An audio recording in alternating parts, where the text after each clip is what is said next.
নমস্কার বন্ধুরা, সোমা কিচেনে আপনাদের সবাইকে স্বাগত জানাই। আজকে আপনাদের সামনে আবারও একটা রেসিপি নিয়ে চলে এসেছি। আর রেসিপিটা আজকে অন্য কোনো রেসিপি না, আজকে আমি এই প্রচন্ড গরমে মন ঠান্ডা করা বা প্রাণ ঠান্ডা করার মতন একটা শরবতের রেসিপি নিয়ে এসেছি। তো রেসিপিটা স্কিপ না করে প্রথম থেকে শেষ পর্যন্ত দেখার অনুরোধ রইল। ভালো লাগলে লাইক করে এবং সাবস্ক্রাইব করে আমার পাশে থাকবেন। তবে চলুন কথা না বাড়িয়ে এবার রেসিপিটা শুরু করি। দেখুন, আমি আজকে একটা বেল নিয়েছি। বেলের সাইজটা খালি দেখুন কত বড়। এই বেলের আমি দু প্রকারের শরবত বানিয়ে আপনাদের কাছে দেখাবো। আর এই বেলের কিন্তু প্রচন্ডই উপকার। গরমের সময় বেল শরবত খাওয়া খুবই ভালো, পেটের সমস্যা দূর করবে, পেট ঠান্ডা রাখবে। তো আজকে আমি এই বেলেরই শরবত করে বানিয়ে দেখাবো। তো প্রথম থেকে দেখতে থাকুন ভিডিওটা। আমি এবার বেলটাকে ফাটিয়ে নেব। বেলটাকে কিন্তু কাটা যায় না, এরকম করে যে কোনো একটা শক্ত জিনিস দিয়ে এরকম বেলটাকে ফাটিয়ে নিতে হয়। দেখুন বেলটা দেখুন কত সুন্দরভাবে পেকেছে। আর কালারটা খালি দেখুন। আমার এখানে কিচেন তো পুরো গন্ধতে একদম ভরে গেছে। সত্যি একটা অসাধারণ ফল। অনেকেই বেলটা কিন্তু খেতে ভালোবাসে না, পছন্দ করে না, কিন্তু আজকে আমি যেভাবে বেলের শরবতটা বানাবো খেলে কিন্তু সবাই খুব ভালো বলবে। আমি একটু চেখে দেখলাম, বেলটা খুবই মিষ্টি। এখানে কিন্তু শরবতের জন্য এরকম পাকা বেলই চাই। সত্যিকারে বেলটা দেখুন কত সুন্দরভাবে পেকেছে। আমি এখানে একটা বাটি নিয়েছি, এই বাটির মধ্যে বেলটাকে আমি ছাড়িয়ে নেব। মানে এত সুন্দরভাবে পেকেছে, খুব সহজেই ছেড়ে যাবে। কিন্তু এরকম করে বেলটাকে ছাড়িয়ে নিতে হবে খোসা থেকে। এই যে খোলাটা আছে, খোলা থেকেও ভালো করে চেঁচে তুলে নিতে হবে। এই বেলটা এত সুন্দর, তার খোসাটা একদম পাতলা, খুবই সুন্দর বেল। অনেক বেল দেখা যায় মানে পেছনের খোসাটা এত মোটা হয়, ভেতরে শ্বাসটা কম থাকে, কিন্তু এই বেলের এটা দেখুন একদম পাতলা। কিন্তু ভালো করে এরকম আমি সব কিছু এরকম চেঁচে নেব। আমি এখানে বেল থেকে সমস্ত শাঁসগুলো বের করে নিয়েছি। প্রথমে যে বাটিটাতে নিয়েছিলাম সেই বাটিটা ছোট হয়ে গেছে, অনেকগুলো কিন্তু বেরিয়েছে শাঁসটা, সেই জন্য আমি আরেকটা বেলায় চেঞ্জ করে নিয়েছি। দিয়ে ভালো করে প্রথমে একটু হাতের সাহায্যে এরকমভাবে মেখে নিতে হবে। এই বেলটা কিন্তু মিক্সিতে বা কোনো কিছুতে ইয়ে করলে চলবে না, যেহেতু বেলের ভেতরে এই বীজ আছে। এই বীজটা কিন্তু কেটে গেলে তেতো হয়ে যাবে শরবতটা, সেই জন্য হাতের সাহায্যেই করতে হবে। আমি হাতের সাহায্যে ভালো করে একটু মাখিয়ে নেব। দেখুন হাতের সাহায্যে আমি ভালো করে মাখিয়ে নিয়েছি। এবার এখানে আমি পরিমাণ মতন জল দেব।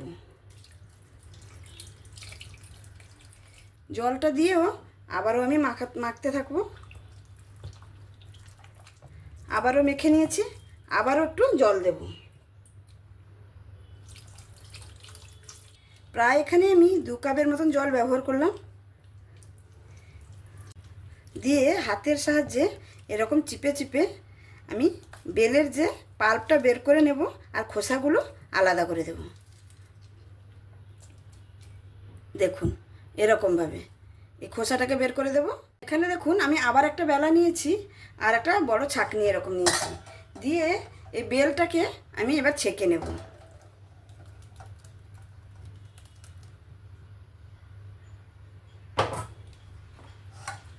সামান্য সামান্য দিয়ে এরকম ছেঁকে নিতে হবে। বেলটা এত সুন্দর, মানে এর খোসাই নেই বলতে গেলে। দেখুন সব বের করে নিয়েছি, খোসাগুলো আমি তুলে রেখে দেব। আবারও বাদ বাকিগুলো সেম পদ্ধতিতে আমি ছেঁকে নেব। দেখুন আমি এখানে বেলটা থেকে সমস্ত পাল্পটা বের করে নিয়েছি।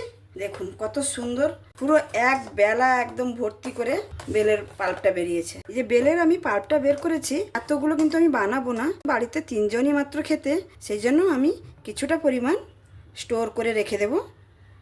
আবার পরে যখনই মন হবে তখন কিন্তু বানিয়ে খাওয়া যাবে। এরকমভাবে স্টোর করে রেখে দিলে 1 থেকে 2 সপ্তাহ ডিপ ফ্রিজে রেখে দিলে বের করে যখন ইচ্ছা মন হবে খেতে পারবেন। এটাকে আমি এরকম একটা এয়ারটাইট কন্টেনারে ঢাকনা লাগিয়ে এটাকে ডিপ ফ্রিজে আমি স্টোর করে দেব। আবারও একটা বাউল নিয়েছি, যেহেতু আপনাদের আমি বলেছি 2 রকমের বানিয়ে দেখাবো, সেই জন্য বেলের পাল্পটা আমি 2 ভাগে ভাগ করে নেব সমানভাবে।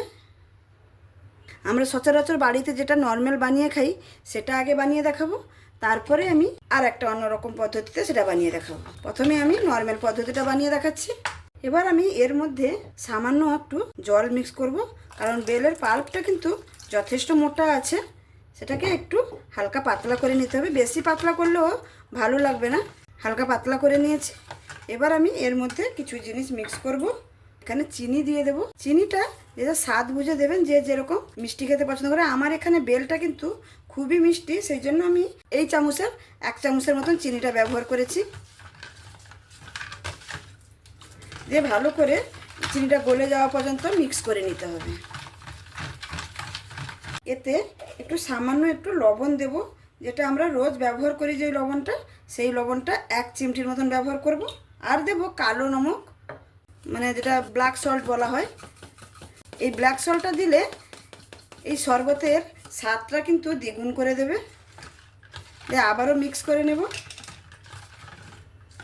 সামান্য একটু জিরে গুঁড়ো, এখানে আপনারা এলাচের গুঁড়ো ব্যবহার করতে পারেন, কিন্তু আমি এখানে জিরে গুঁড়ো একটু ব্যবহার করছি। কারণ জিরে গুঁড়ো দিলে এখনকার আমরা ছোটোবেলায় দেখেছি বেলের সময় কিন্তু রোজ বেল শরবত খাওয়া হতো, কিন্তু এখন মানুষজন বেল খেতেই পছন্দ করে না। বেল খেলে নাকি অ্যাসিড হয়ে যায়, সেই জন্য আমি এখানে একটু জিরে পাউডার ব্যবহার করেছি। জিরেটা দিলে বেলের শরবতের কোনো অ্যাসিড করবে না।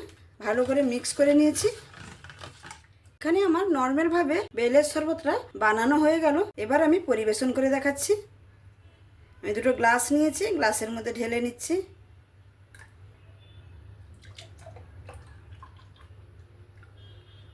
দেখুন আমি দুটো ঢেলে নিলাম। এবার আমি উপর থেকে আইস কিউব দিয়ে দেব। এই আইস কিউবটা দিলে খেতে আরও ভালো লাগবে এই গরমের সময়। এবার তার উপর থেকে দিয়ে দেব সামান্য পরিমাণ একটু জিরের গুঁড়ো। দেখুন আমার রেডি হয়ে গেল নর্মাল যেটা বেলের শরবত আমরা খেয়ে থাকি।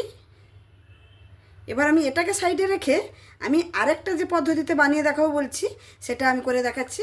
এখানে দ্বিতীয় শরবতটা বানানোর জন্য দেখুন একটা মিক্সারের জার নিয়েছি, তার মধ্যে আমি বেলের পাল্পটা দিয়ে দেব। আমি এখানে ছোট মিক্সারের জারটা নিয়েছি, সেই জন্য একটা একটা করে গ্লাস বানাচ্ছি। তারপরে দিয়ে দেব পরিমাণ মতন একটু চিনি, সামান্য একটু লবণ, তার সঙ্গে এখানে দিয়ে দেব সামান্য একটা এলাচের দানাগুলো বের করে। এখানে যদি এলাচের পাউডার পাওয়া থাকে তাহলে সেটা দিতে পারেন, আমার কাছে নেই বলে আমি এলাচের দানাটা দিয়ে দিলাম। তারপরে দিয়ে দেব সামান্য একটু দুধ, 1/2 কাপের মতন। আর দিয়ে দেব এখানে কয়েক টুকরো বরফ। দিয়ে এটাকে মিক্সার গ্রাইন্ডারে ভালো করে পিষে আনবো। আমি এখানেও এটাকেও পিষে নিয়ে এসেছি। দেখুন এটা কিন্তু সম্পূর্ণ আলাদা হয়েছে, কতটা ঠিক হয়েছে দেখুন। দেখে নিশ্চয়ই বুঝতে পারছেন যে এই দুধ দিয়ে বেলের এই শেক বলতে পারেন বা শরবত বলতে পারেন, যাই হোক কত সুন্দর হয়েছে। আমি এখানে সেম পদ্ধতিতে আরেক গ্লাস করে দেখাবো। বেলের পাল্প, চিনি, সামান্য একটু লবণ, এলাচের দানা, দুধ, আর এখানে দেব কয়েক টুকরো বরফ।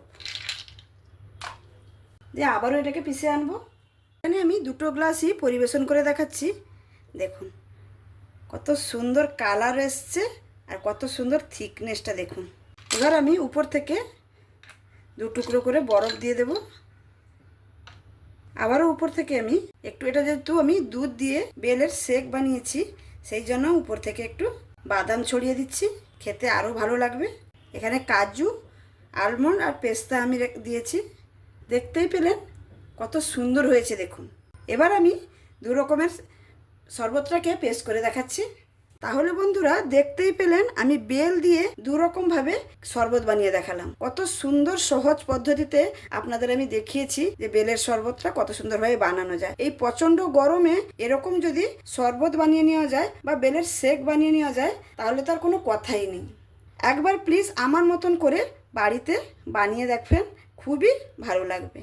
আমার এই রেসিপিটা যদি আপনাদের কাছে ভালো লেগে থাকে তাহলে অবশ্যই আমার চ্যানেলটিকে লাইক, শেয়ার ও সাবস্ক্রাইব করে আমার পাশে থাকবেন। যারা আমার সাবস্ক্রাইব করে আমার পাশে আছেন তাদের অসংখ্য ধন্যবাদ। আর যারা এখনো আমার চ্যানেলটিকে সাবস্ক্রাইব করেননি প্লিজ বন্ধুরা সাবস্ক্রাইব করে আমার পাশে থাকুন। অবশ্যই নতুন নতুন সুন্দর সুন্দর ভিডিও আমি উপহার দিতে পারবো। তাহলে আমি আজকে এখানেই শেষ করছি। আবার দেখা হবে অন্য কোনো দিন অন্য কোনো রেসিপির সঙ্গে। সবাই ভালো থাকবেন, সুস্থ থাকবেন, সাবধানে থাকবেন, আর এই গরমে এরকম সুন্দর বেলের শরবত বানিয়ে খেয়ে উপভোগ করুন। ধন্যবাদ।